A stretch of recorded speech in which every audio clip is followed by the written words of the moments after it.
হুজুর চিন্তা করছে কি করবো, তোর খুলবে কি হবে কি হবে। হযরত আমির হামজা বললেন, ইয়া রাসূলুল্লাহ, ইয়া হাবিবাল্লাহ, হুজুর গো আপনি দোর খোলার অর্ডার দিয়ে দেন।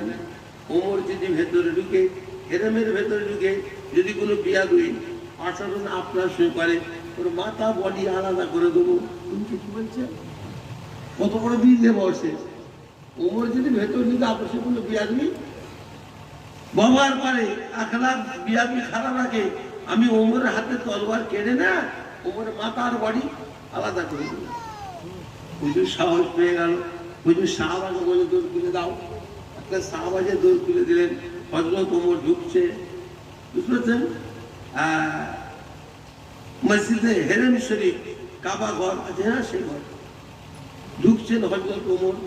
রাসূলুল্লাহ দেখলেন হযরত ওমরকে, দাঁড়ালেন, শুনছো, আর আমরা